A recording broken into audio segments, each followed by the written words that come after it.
Namaste, Jai Hind, and welcome to this edition of The Right Stand with me, Anand Narasimhan, coming to you live from the CNN News 18 Federal Bank Primetime Studios. Ladies and gentlemen, we're going to focus first straight up on the story of a rising Bharat, a Viksit Bharat, and especially a golden week for Bharat's economy. Earlier this week, the global ratings agency S&P revised India's outlook to positive from stable, signalling robust growth if India continued on this track over the next 2 years. Sound economic fundamentals over the next 2-3 years. The revision in the outlook is a big shot in the arm for the BJP-led government and of course an underlining or a testament to Modinomics. This is widely expected to also secure a third term come the 4th of June. Now it's also come to light that the Reserve Bank of India brought back 100 tons of gold reserves from UK vaults. This is being seen as yet another landmark moment for Bharat. The decision to hold most of its gold in its own vault signifies a departure from the crisis-ridden days of early 1990s when Bharat had to pledge gold overseas to avoid financial collapse. About 47 tons had been shipped then. Now first, let's also take you through the big GDP numbers that have come in just this evening at 5 p.m. and how big these numbers are and what the signal they say are very clearly sending out of possible incredible growth and transformation leading to a Viksit Bharat by 2047. The big numbers that were released today. GDP at 7.8% for Jan-March quarter of the fiscal 23-24. Real GDP estimated to grow by about 8.2% in the financial year 23-24 as compared to 7% in the financial year 22-23. Real GVA has also grown by 7.2% in 23-24 over a growth rate of 6.7% in 22-23. Now, the estimated growth of 6.3% in Q4 of 2023 of GVA. Now, real GDP is estimated to grow by 7.8% in Q4 of financial year 23-24. Now, India's fiscal deficit has also improved to 5.6% of the GDP in FY24, lower than the target that was set of 5.8%. Now, recent trends have also been very promising for Bharat, ladies and gentlemen. The big development earlier this week was S&P raising India's outlook to positive from stable. Goldman Sachs raised its GDP growth forecast on account of the bumper dividend by the Reserve Bank of India to 6.7%. Yesterday, the RBI forecasted real GDP growth at 7% in the financial year 2025. On the 23rd of March, the Sensex had rallied 1,186 points to hit an all-time high of 75,407. On the 23rd, on March 23, the Nifty also moved over 360 points to trade at a record peak of 22,960 points. Nifty touched a new summit of 23,000 on the 27th of May. India's forex reserves have jumped to $4.5 billion, reaching an all-time high of $4.5 billion, reaching an all-time high of $648.7 billion on the 17th of May. Joining us now, author, economist Monika Halan. She is the author of Let's Talk Legacy. Monika ji, namaste. Thank you very much for joining us here on this edition of The Right Stand. Let's start with the S&P ratings that came in earlier this week, where they've actually looked at India's outlook and they have moved it up from stable to positive. And this is amidst global recession. How would you read it?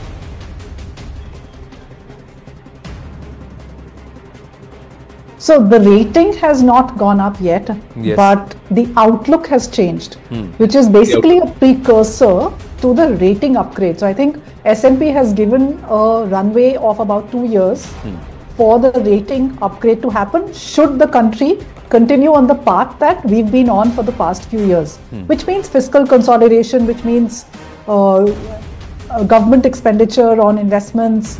So all the reform which has happened in the previous years, should that path be walked on, then we are looking at an upgrade. And remember, the upgrade is a very important thing for foreign investors to make an allocation of their money to India.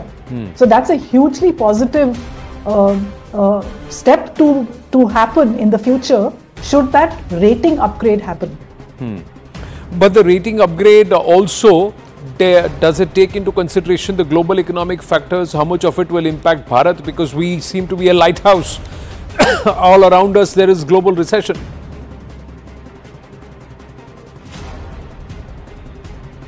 You know, the thing is that we are actually on a very firm growth path, and today the GDP numbers have come.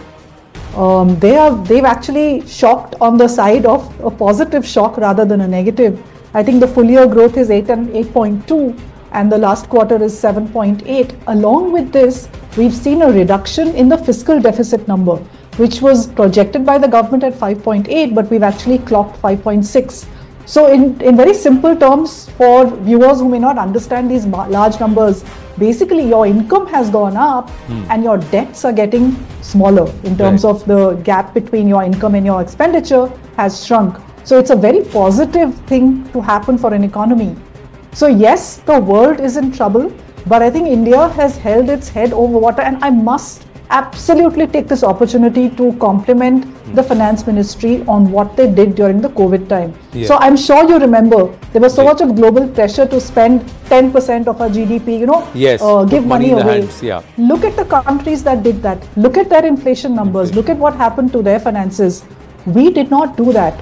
Our intervention was free food grade because we are a largely poor country. People need food to eat. We don't have the fiscal space for handouts. That's what we did not do that. We pressed the pedal on government investment. The fruits of that tree are now coming into action. We are beginning to see the impact of the steps which the world did not agree that what we did. We are seeing the positive impact of that. So we are in a very strong, I don't think the country has been in a place so strong for a number of years, Anand, because we've got it all going right now. We've got the GDP numbers going, we've got the deficit numbers going, we've got the government investment numbers, we are seeing green shoots of private sector investments. We need a consumption boost, but RBI has kept its rates very high, so the potential of a rate cut certainly exists, which will then give a boost to private sector investment as well as investment by the retail into things like housing and others. But there is a lot of criticism about these numbers by the opposition, who are claiming that employment is rising, inflation is rising, and the government is actually window dressing these numbers to make it look good. As an economist, how would you want to react? At some point you have to trust the numbers given out by the government. Unless they have a separate set of numbers, and it is not your anecdote minus how many poor people that I have seen. Let's not trade anecdotes here. Let's just rest with numbers. So maybe the opposition can do a really smart thing and look at some data-based rebuttal of these numbers. In the absence of that, I think they should just not speak and make a fool of themselves by talking of anecdotes, because that's not how economics works. So you have a set of government data, the world believes this data. I'm not so sure why opposition does not believe this data. And in the absence of their numbers, we will just take these and feel happy, shouldn't we? True, but the other aspect I wanted your opinion on, 100 tons of gold, 1 lakh kilograms of gold has been brought back recently, relocated from the Bank of England back to Bharat. Is this a trend of de-dollarization that we are seeing? Bharat has also been buying a lot of gold and converting its bullion, increasing its bullion stock. How would you read this? The world is looking for an alternate currency to the dollar. Obviously, it doesn't want to go to the yuan for very obvious reasons. You don't want to do that. There isn't a third currency which can today become the store of value. As a currency, as a global currency, you need a store of value, something which holds it together. I would interpret the buying of gold as the world looking for an alternative to the dollar. It's not happening in the near future. Dollar is reigning supreme. The US economy is still doing well. So I don't think there is going to be a currency which is going to replace the dollar. But I think every country is trying to hedge its reserves. It's trying to build up the gold reserves as simply a store of value. And on your point of getting the gold back, look, I think for Indians, gold is a very emotive metal. It's used in our weddings, it's used as Tridhan, it's used as a measure of, so if you go to sell gold as an individual, it's usually taken as really, a calamity has befallen your house that you've had to sell your wife's jewelry. Now this bringing the gold back at a macro level, I will think my interpretation would be that, look, when the Western world, US, froze Russia's assets and its reserves when Russia invaded Ukraine, a signal was sent out to the rest of the world saying that we can freeze your assets, we can take away your assets when we want. So I'm not sure if it is linked to that. Point well made. But in my mind, certainly, I would want my money where I can see it. If I'm the, if I'm Reserve Bank of India, I would like to control my own gold. So that could be one. The other is purely emotional for a country like India to see 100 tons of gold coming back after that humiliation of the 91 shipping of gold to the UK to give IMF confidence. So I think I will look at it both ways. One could be a strategic move. I'm not sure if RBI had in mind such a thing. And it's an emotional thing for all of us as Indians to say the gold is coming back home. It makes no difference to the aggregate amount of gold we hold because it was our gold earlier. It remains our gold now. It's just coming home. That's all.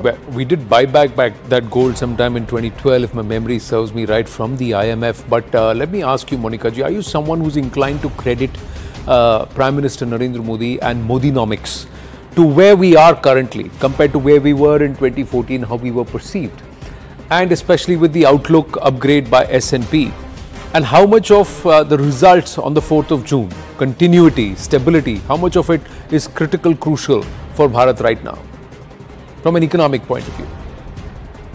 Look, when there is a company, it is the CEO who takes the blame for profit growth or losses, isn't it? Credit and because blame, it is the CEO who gives direction to what implements. It is really the execution by the CEO, but the CEO will have a team of CXOs who will then implement his or her decisions. True. I think look at the country in the same way. It is the direction of the Prime Minister, whoever he or she may be, which will then translate into actual things on the ground. I mean, if you simply look at what happened during the emergency, it was the Prime Minister who gave the direction and it was her Council of Ministers which executed what happened then.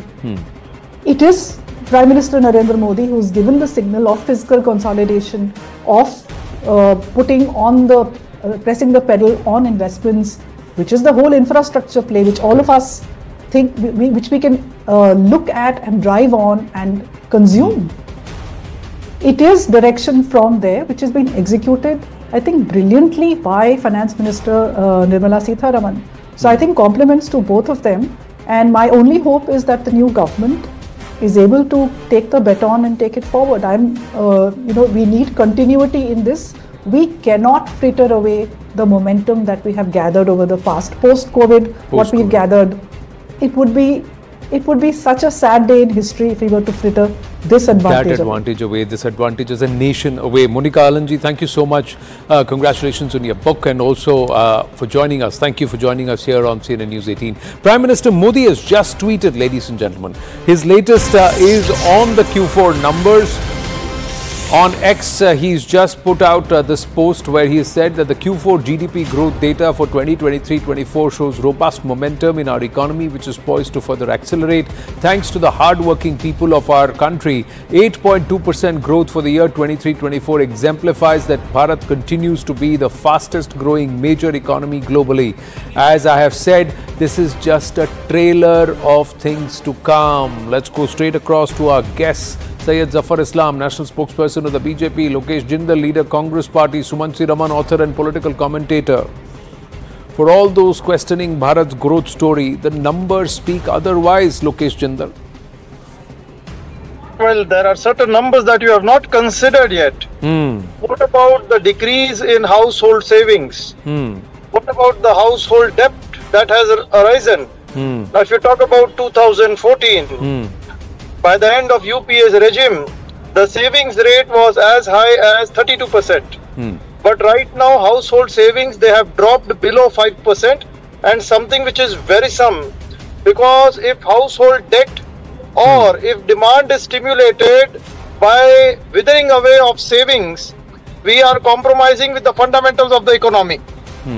And secondly, when you are talking about presently, have we yet achieved the pre-pandemic level growth? No. This growth rate that you're talking about is on year basis. But if you're talking about the pre-pandemic level growth rate, we need at least a sustained growth rate of above 8%. And not just a GDP growth rate, it's the GVA that I'm talking about. See, we are having a robust agricultural sector, and a robust agricultural sector enables us to do away with all forms of external shocks that usually economies are subjected to. But this advantage, the demographic dividend, a robust agricultural sector, a stable demand side, is something that is being wasted away. And we are rejoicing on a 7.2% growth rate, which I believe is something which is below the actual potential of the Indian economy. Certainly we are doing well. We are emerging as the fastest growing economy, but it is not enough. We are yet to achieve our full potential. That is exactly what the Prime Minister also says, Gout, because the Prime Minister says this is just a trailer, the larger part, and there's so much more to be achieved. And economists are also saying this is an advantage that we have over all, not just our neighboring nations, but a lot of other nations who had a flawed economic policy. We should not allow this advantage to fritter away. But I would like to make one more point, Anand. Yes. Please allow me to make one more point. In time to come, another 20 years, our demographic dividend would be gone. The demographic dividend will turn into demographic disaster. We will be having a more of dependent population. So if at all we get late, we will miss the bus. So it is not about showing an optimistic picture. It is very important that real reforms are executed the manner in which UPA government had initiated reforms from 2004 to 2014. When a sustained economic growth of above 8% was realized and fundamentals of the economy were safeguarded. We had a higher investment rate, a gross capital private sector was functioning well, demand was stimulated not by withering away household savings. In fact, if you talk about post-2021, rather post-2019, there was a dangerous trend of the banking sector giving out unsecured loans for consumption, which stimulated demand. And the government used that statistics to claim that the standard of living of individuals had risen because their consumption has increased. Right. But that consumption was based upon unsecured loans and all forms of credit instruments which were being exploited. So I would say over here, it's very important that we do not fudge around with the fundamentals of the economy and concentrate more upon the basics as we proceed ahead. Right. Syed Zafar Islam ji, would you want to respond to Lokesh Jindal? Of course, I would like to respond to your question as well as I heard Mr. Jindal and the lady earlier who was speaking, Ms. Monika Halan. Yeah. Let me tell you very candidly, Monika Halan. Let me tell you very candidly, if anybody criticizes the state of Indian economy, then either he has not understood the strength of Indian economy or the policy measures and the structural reforms and all the policy initiatives which have been undertaken by the Honorable Prime Minister in the last 10 years. When people are talking about UPA regime, just tell me, if I would like to compare since 2004 to 2014, the period of 10 years, we had handed over a very solid economy in 2004 and all the macroeconomic parameters, if you analyze, between 2004 to 2014. So between 2004 to 2019, they did well, primarily because we handed over a very sound economy. All the macro was looking very stable at that point in time. Having said that, between 2006 to 2012, particularly, they started distributing loan, and especially after the global economic crisis in 2007-8, they started giving loan to every single company who was approaching loan from the bank. As a result, the loan exposure or the balance sheet size of all the nationalized bank put together from 1947 till 2006 was merely 18 lakh crore. It ballooned to 300% to 53 lakh crore by 2012. And what happened? Every loan turned out, he is talking about the private investment. Private investment took place, but see, there is a report in 2012 by Credit Suisse, independent agency, independent bank, debt curse, means all the loans which were given during that time based on the phone banking or the influence which they enjoyed from the 10 Janpath and others, actually resulted in bad loan. So we inherited a very weak economy, which was 11th position. Location you will not interrupt. Remained 11th. Location you will not interrupt. Let him make his point. From 11th position to 14th position till 2014, it remained at 11th position. From very strong economy, macro stability was there. So very fragile macro and fragile economy, among top 5 fragile economy in the world. All the macros were looking very terrible. Now, from last 10 years, see everything what has been looking terrible is looking sound at now. When the train meets an accident, first what you do, you remove the wagon, and also then you lay the track properly, and then again start running the train. This is what we have done under the leadership of the Honorable Prime Minister. We laid the track with sound policies, with the more policy reforms and policy initiatives, and as a result, the economy is back on track and is now driving very fast. And third thing, and what is the report of the S&P? What did the S&P say? They said that where there are few reasons why they have actually changed the outlook from stable to positive, because inflation, there is stability, volatility, we have been able to restrict volatility, because the Prime Minister had given very fixed kind of a instruction that the inflation should not vary between 6% to 2%, between 2 to 6%, 4% minus plus 2%. And this is what we maintained, and RBI and government put together have done a fantastic job that we have been able to maintain the inflation. There is no volatility in inflation. That is what they have considered, that the fiscal consolidation, something which they have considered, that the macro policy and the fiscal prudence policy what we are maintaining is something which has been acknowledged by the rating agency, and these are all sound measures which have been taken. And third thing, as you rightly said, that that lady was saying that we have not given dole. We didn't spend money, given cash to people in the country, but rather we have ensured ease of living by providing them a better road, by providing them gas connection, by providing them water connection, electricity connection, all the benefits. Anand, I would like to make a point. As a result, what happened?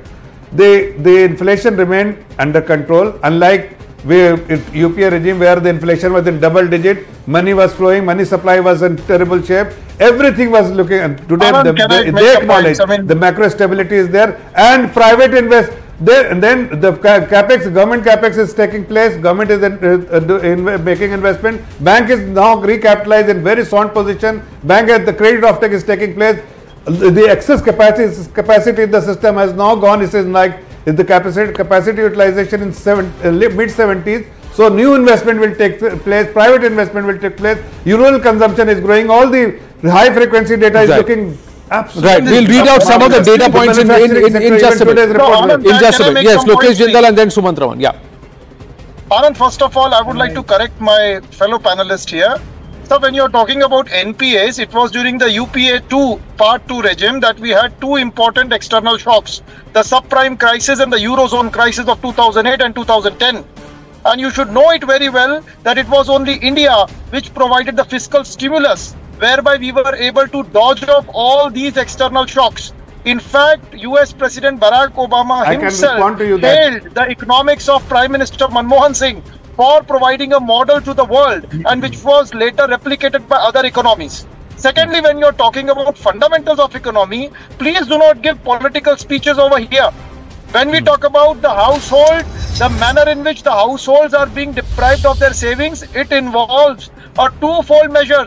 The social security nets have been gradually reduced from time to time, be it Food Security Act, be it MG Narega, all forms of social security which were introduced during the UPA regime. Secondly, the inflation rate has been rising, unemployment has been rising. So right from but Lokesh Jindal, the latest numbers on inflation, the latest numbers on unemployment belie your claim. Belie your claim. Secondly, sir, what happened in the COVID, the 2 years of COVID is a 100-year black swan moment. Plus the Israel war, another black swan moment. the Israel-Hamas conflict, Ukraine, Russia-Ukraine war, Ukraine crisis, another black swan moment. April 2020, Galwan, another black swan moment for India when it comes to, when it was at the peak of COVID, Tell me, what is the health of the banks now? What was the health of the banks in 2014? What was the comment made by the then defense minister when it came to defense procurements? All of those matters are on record. Those who hailed those economic models today have gone through yet another. Let's not forget, sir, America has a luxury of printing dollars at will. We as Bharat don't have that. We don't have that luxury. 1 minute.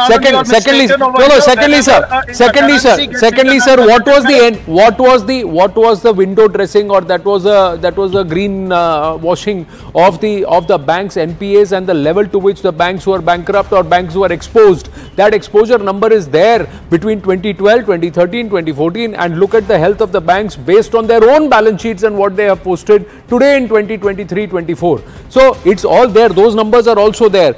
Yes, Zafar Islam and then Sumant Raman has not yet spoken. Okay, Sumant Raman and then Zafar Islam respond collectively. Yes, Sumant Raman.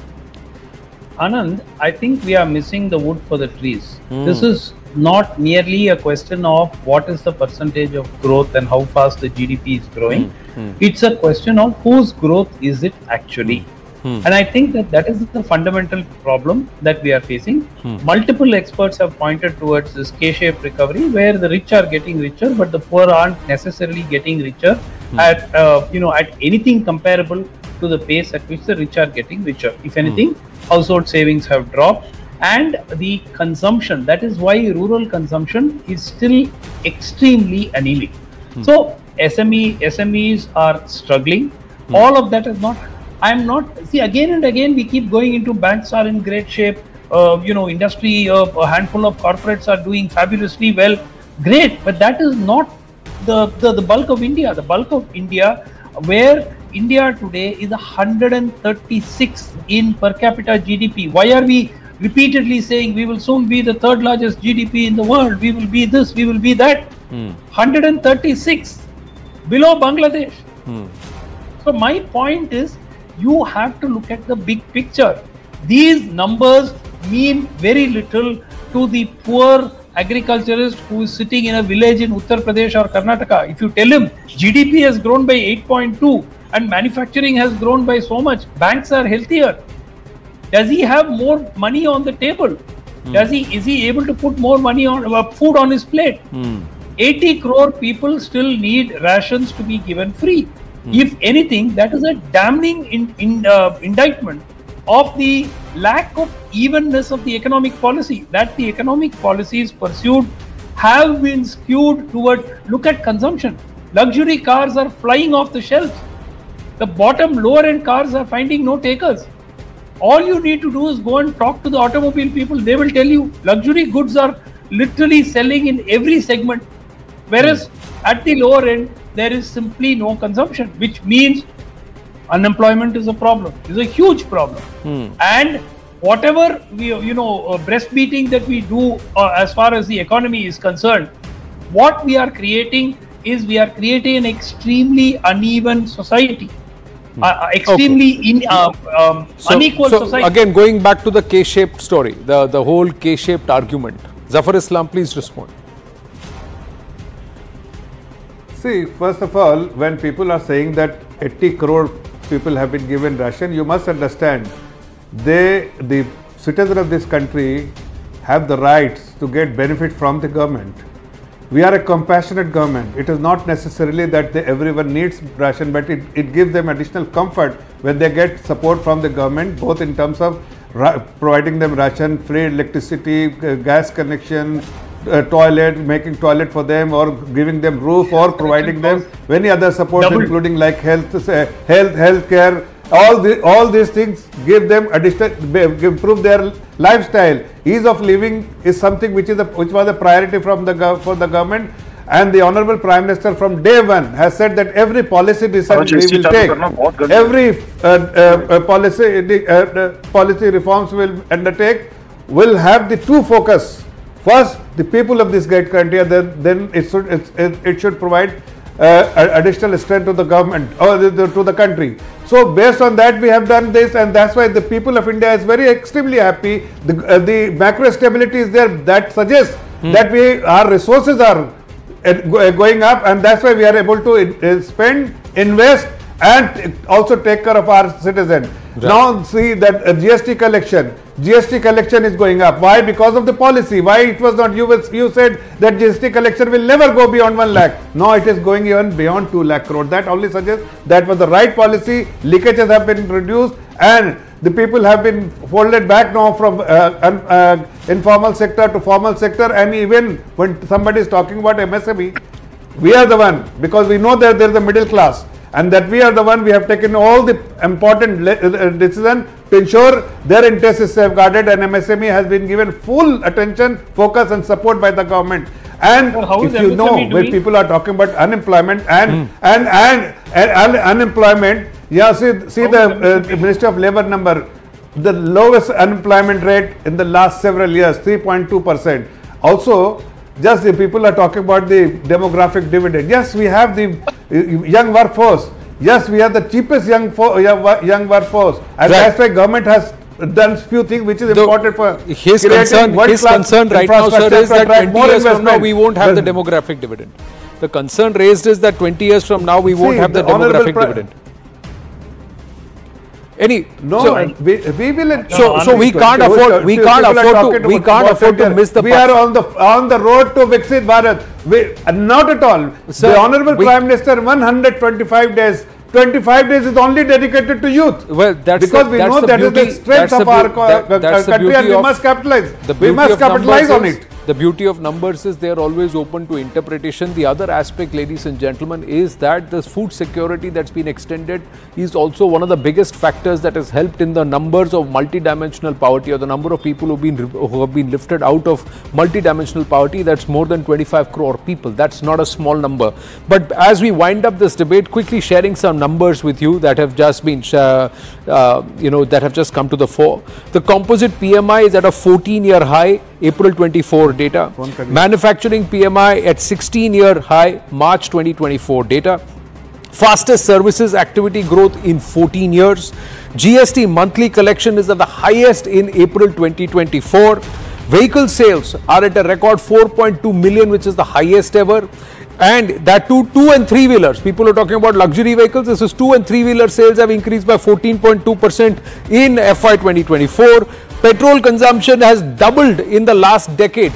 Since 2014, residential real estate has seen a 41% year-on-year growth. Residential real estate.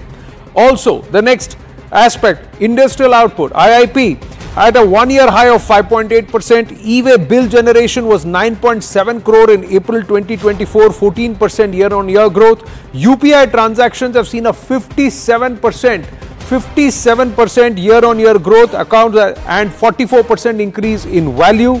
India now accounts for 45% of real-time digital payments in the whole world. Exports have reached a high of $776 billion in financial year 2023-24. Services exports nearly $340 billion in 23-24. It's the highest ever.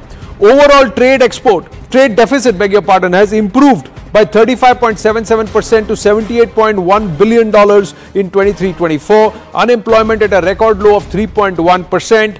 And Forex at an all-time high of $650 billion. The rupee remains amongst the most stable major currencies, depreciating just 0.2% between Jan and May, Jan 2024 and 15th May 2024. By contrast, the rupee was among the worst performing currencies back in 2013. Inflation at a 6-month low of 4.8%. Core inflation at its lowest in more than 12 years. Sensex at an all-time high of 75,500. India, the second largest mobile phone manufacturer, second largest producer of steel, and the third largest pharmaceutical industry by volume. So these are numbers which are there, and these numbers have been tested. The world is waking up to these numbers. There will be those who will question these numbers. Can we do better? Of course we can.